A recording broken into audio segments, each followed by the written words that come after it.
we rejected in later episodes. When we were working on this episode, we had just seen the short, so we were just kind of feeling our way, the whole staff, as to what the series would eventually be. There it is, kids! This is we never use the word jello. We call it, what, gelatin dessert? Yeah, I think Jello's a copyrighted name. Yeah, well, actually, in the early days, just before The Simpsons came on as a series, I actually flew to New York because there was some talk about Bart being a spokesman for Jello, and the advertising agency that had the Jello account had me fly out to New York, and this is before the show was on as a series, and they asked me if I had any ideas, and I said, yeah, let's bring back the original Jello jingle, Jello, right? And I said, but instead of saying "oh," have Bart belch the word "oh." And I said, every kid in America will be trying to do it the next day on the playground. And the advertising agency was scandalized. That we would actually have somebody belch while saying Jello. And the only thing that made them hesitate was there was a Godzilla who belched in a 7-Up commercial, and they considered it for a moment and then sent me back to LA. So the Simpsons never advertised Jello. There's an interesting stuff about Mr. Burns here. You can see his voice is different and all that. And when Al and I wrote the script, the character had no name. I think we called him Mr. Meanie in our draft. Yeah, in our draft. And the idea of Mr. Burns reading off of cards to greet his employees came from something Al had read about Ronald Reagan. That's how he would greet people. He had a bunch of index cards handy. And the early Mr. Burns, I think, was a little more Reagan influenced than he ultimately is. This was my idea of a cute baby. I couldn't draw very well. Maybe I will take you up on that punch. Gee, I think we should leave the kids unsupervised. You're right. Happy Little Elves. There's a something that we dropped in the show. Yeah. Where are you, kids? There's Lisa the Bread, of course. Whoa, careful, Dad. Blow a gasket, you lose your job. Now hear this. The father-son sack race will begin in 5 minutes on the North Lawn. Participation is mandatory. At the very beginning of the series, we tried to really have Homer consumed by fear of losing his job and by not making enough money, and by how the Simpsons were seen by their neighbors and by the other people in the town, which again they seem to become more oblivious of over the years. Homer seems to lose his job twice a show, and he seems to have a lot of money based on the way he squanders it. Your family? Well, it's a greatness that others can't see, but it's there, and if it's not true greatness we have... So if you look at these models, they've changed over the years. One of the things we tried to do very early on is get rid of those extra little lines in the face, like the little line behind Marge's mouth. Because for one thing, it can't be maintained consistently. It goes on and on. Are you ready? Yes. Are you set? Yes. Go, Mr. Burns. Yeah, if anything, I think Burns has aged since the series began. Voice and his feebleness are much older. Man, this is pathetic. I'm going for it.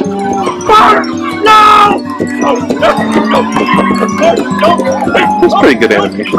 Yeah, it's funny.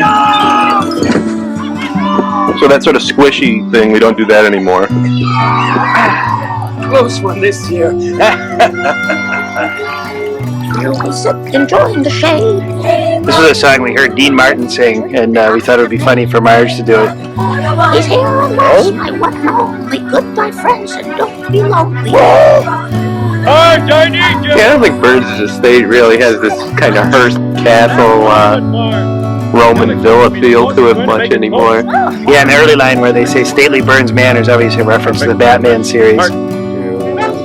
And the shot on the hill, right, is Citizen Kane, I think.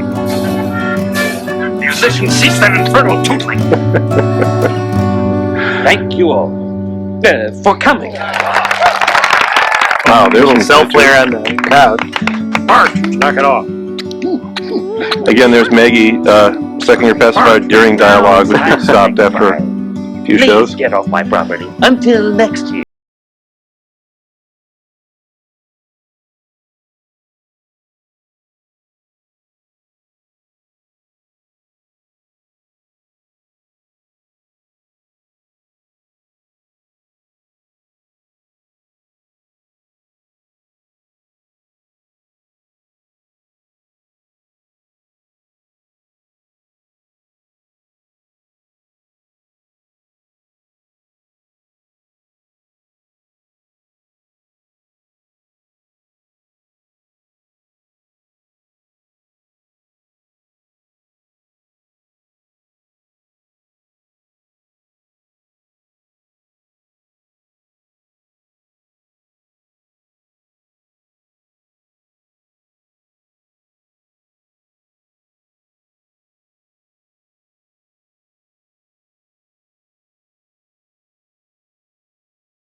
everybody.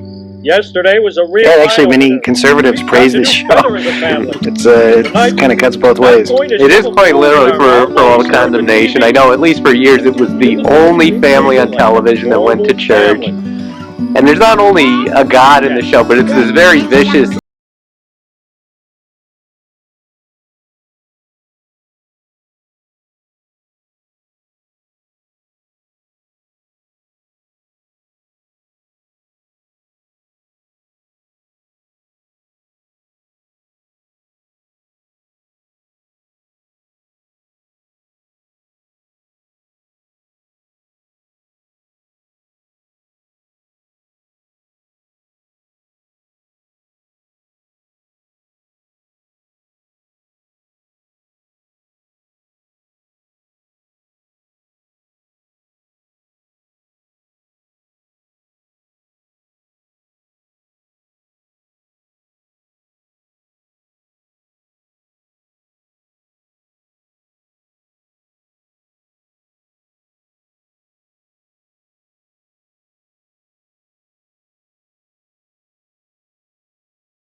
No.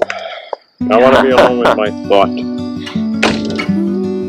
One runner is always that Moe's has a black and white TV, which I think is even rarer now than it was in 1990. Well, we have a joke in a script this season. That's right, where he wipes off the TV and it's a color set. Yeah.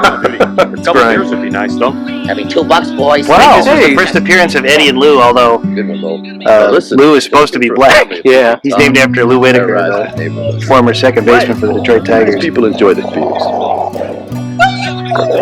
Don't worry. This dog has the scent. Hey, what's gotten into Bobo? So this is back in the early days of the series when a lot of things were out of control. We just didn't pay attention. One of the rules on the show is you don't have any characters who have Homer's hair or Bart's hair. Obviously, Barney's hair has changed color to being different from his skin color. Yeah, Bart's hair really stands out when you see it on someone else. You always wonder if it's Bart. Don't blame yourself, Homer. Well, I have this theory about animation and what makes a memorable character is that the character is recognizable in silhouette, and that goes back to Mickey Mouse, obviously, and again, all the great characters, Bugs Bunny and all the rest. So that's why the Simpsons are designed the way they are, so you can recognize them in silhouette. No, and the main characters definitely stand out in the crowd. They always all have such distinct design elements.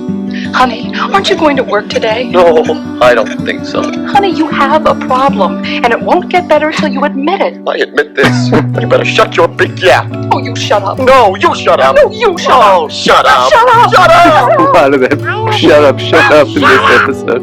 Hi, friends. Dr. Marvin Monroe is based in part on David Viscott, the late Dr. David Viscott, radio therapist, who had a voice some people thought was annoying. Oh, in fairness, he didn't look like this. What? He did not look better like looking this. than Dr. Marvin. I actually liked him. I actually enjoyed it. I enjoyed his show. Yeah, we met him. He worked on the episode we did of Gary Shandling's show. Aren't at the bottom of a bottle. They're on TV. Well, that's another thing we don't do. Oh, another issue.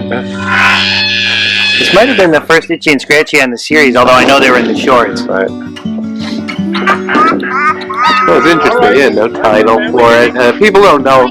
just how there's probably the bulk of the time spent writing an Itchy and Scratchy is coming up with the title for the cartoon. I made us an appointment with Dr. Marvin Monroe. So this was an enormous. That's just like the old days at Warner Brothers, I think, too. The boxing, there's a world of difference. Gee, Homer, are you sure this is the right? It's a fundamental question that I found out even our cast members don't know, which is the sign jokes. There aren't too many in these early episodes, but the funny signs you see in the background in The Simpsons are come up with by the writers. And again, often an hour or two is spent to come up with a 2-second sign joke you see on the show. Yeah, something like join the army, see the opposing army. Takes a long time. The paintings you'll see on the wall are, you know, pretty much old designs that were replaced with photos of the Simpson family by the second season. See that piggy bank? Those black eyes, those were painted on eyes that looked alive, made the pig look alive, so that was the fix, I remember. Oh yeah, I remember that too. On the TV. Oh, come on, Dad. Anything with Dad. There's something about this pawn shop guy who is stuck in my mind. He has a phrase coming up which I use almost every day. Afternoon, Simpson. So I remember we said we don't want any offensive accent for the owner, so Harry did this kind of southern owner. Ready as you'll ever be. Mister? In that previous shot, they had aced shoe. I think You that's got yourself a deal, I say that all. And also, whenever anybody asked me if anything's ready, I said, ready as shall ever be. You're driving a stick. Now here are the weird background pictures and designs that we tried to get rid of throughout the rest of the episode.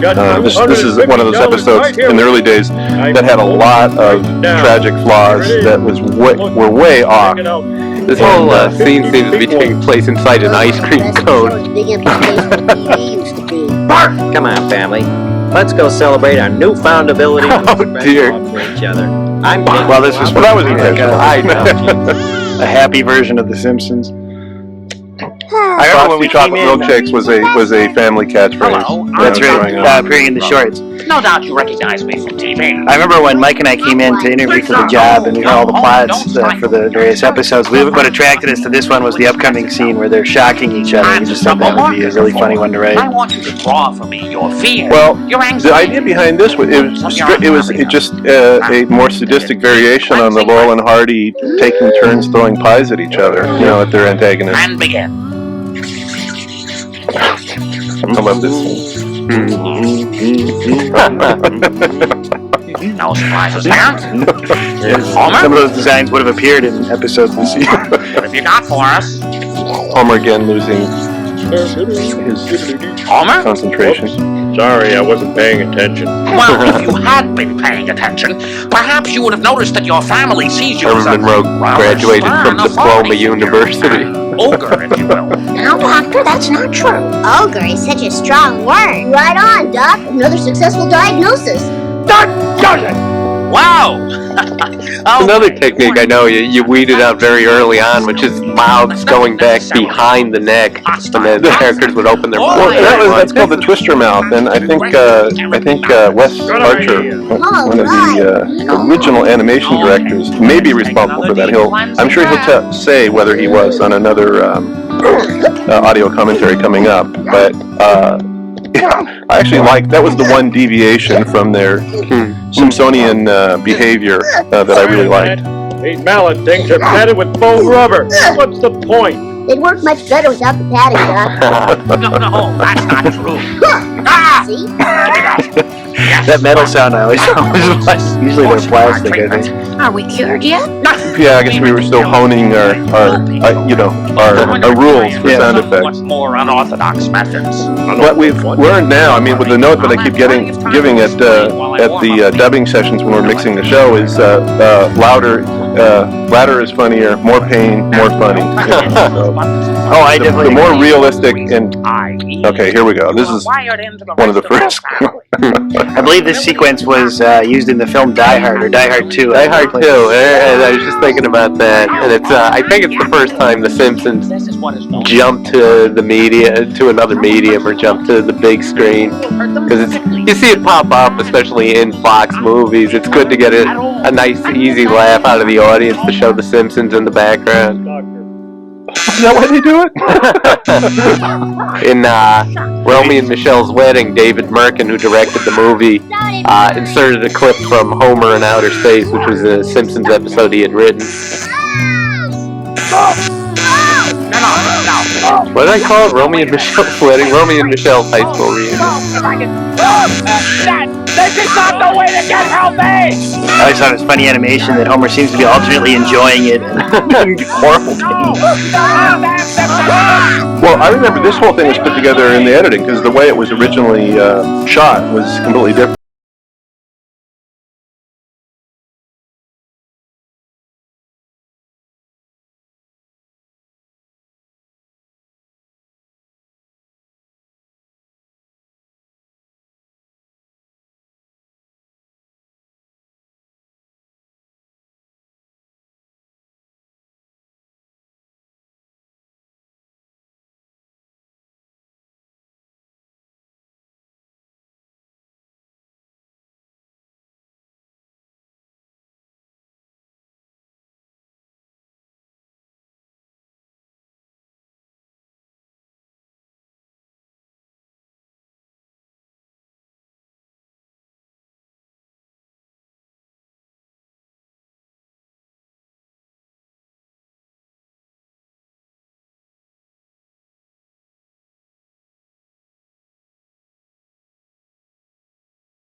To the pawn shop to get our. Yeah, I remember when we put the Jingle Bells Batman Smells on the Christmas show, and then I heard a kid singing it. It just really warmed